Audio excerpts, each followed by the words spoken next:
Tekken is... Oh wait, that's the wrong street. The Dishonored franchise is the best game trilogy ever created, and I will die on that hill. If you haven't played it yet, seriously, do it. These games deliver an insanely immersive experience set in a darkish medieval steampunk world where you get supernatural powers to cause chaos or keep the peace. It's entirely your choice. You can spawn rats, stop time or possess enemies, sneak through like a ghost and strike from the shadow, or just pay someone to do your dirty work. Dishonored is very open to creative solutions. You can brand a corrupt priest with a heretic smoke, or hand off a kidnapped girl to the weird guy obsessed with her. Questionable ethics, yes, but she's alive, right? Or send nobles to rot in their minds forever. After finishing all 3 games dozens of times, and yes, that's no exaggeration, I started thinking, how could I push this even further?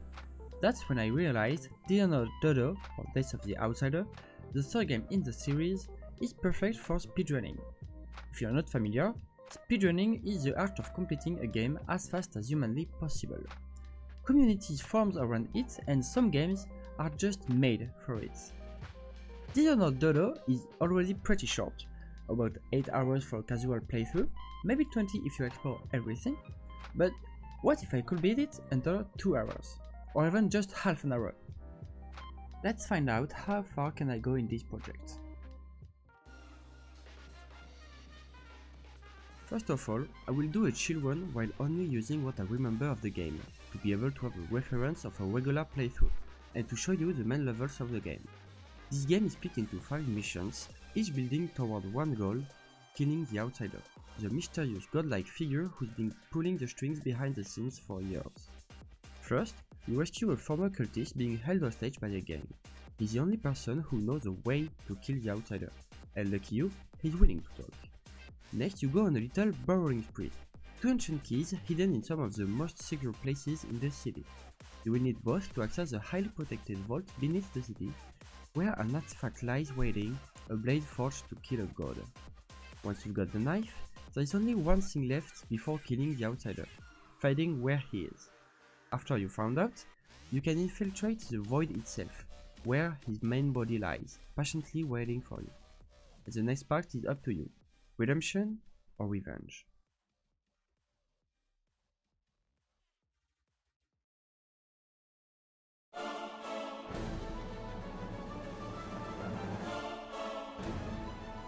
Alright, let's be real, that last run was way too slow to be considered good. 45 minutes is nowhere near the top. If I actually submitted that time, I'd literally be last place. And am I going to accept that? Oh, absolutely not. Now that I've refreshed my memory of the game, it's time to try hard. For real this time. The goal is to get a much better time, just to see what my average fast run would look like if I actually put in the effort. And you can already see the improvements. I'm way more confident, I take straight paths, and I already know what to do next. Is it true speedrunning level?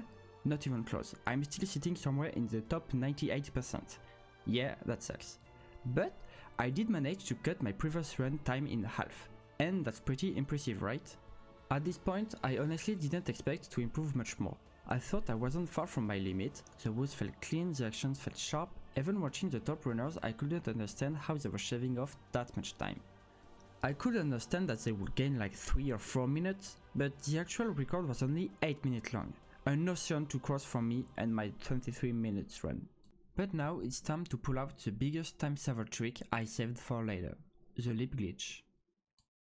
Basically, you can cancel the climbing animations of your character and with the right timing, launch forward with a burst of speed.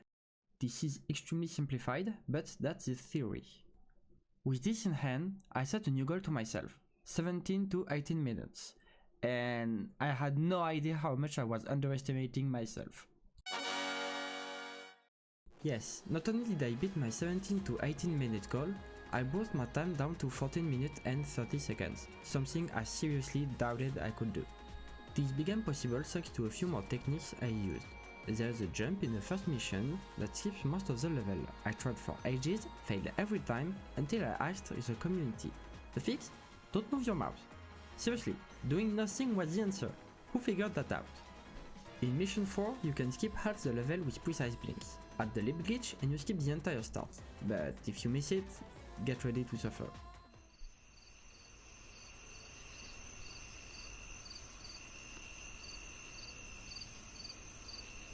In the final mission, same deal. Leap glitch lets you skip nearly everything, but only if you grab a ledge mid-fall to cancel all damage. Makes zero sense, looks amazing, I have no complaints. Of course, there are quite a lot of tiny strats that save seconds, but as I only had a month to do this project, I had to focus on the biggest skips, and also I skipped for you some of the strats I used. But as satisfying as that was, I wanted more, I craved better runs. Maybe a little too much. I started pushing harder, missing tricks, getting frustrated at sections I'd nailed before. That's when I met my worst enemies in speedrunning, the run killers.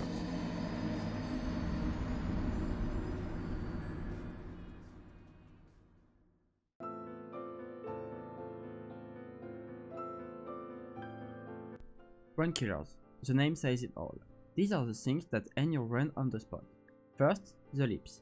They are everywhere, mission 1, 2, 4. Miss one and you're instantly behind. Timing stupidly precise, angle, height, location, mood. Two spots are the worst. One randomly fails and launches you sideways. The other, a frustrating tiny pole that annoys you to hell. Miss it once and it's almost sure that you will miss it twice more. In the same mission, if you leave a room 1 second too early, the quest won't validate. Is that a problem? Yes, a problem that used 2 full minutes on a godlike run of mine. Now I just chill in that room longer, better safe than sorry. And then there is the bank. The third mission made me rage quit more than anything else. Escaping after the heist? That's the easiest part. Just before reaching the safe, I died to janky hitboxes and bloodthirsty robots non-stop for at least a third of my runs. Too far into reset, too tilted to keep going, yeah, total mental boom. But sometimes, if you don't give up, the game rewards you. A week before the project deadline, I got a run that beat my PB by 2 full minutes. More than I ever expected to gain at that point. But even then, I knew it wasn't perfect. And just a few days ago, right after telling myself, you have 2.5 days left to write the script and make the video, why aren't you working already? I decided to do one more run, just to get back in the zone and reconnect with the project. And I did this.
Is it impressive? Absolutely not. I'm still about 4 minutes behind the world record. Was I proud of myself?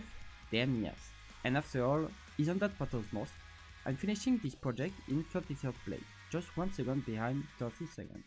And watching it back, I still see mistakes. So no, I'm not done, not even close.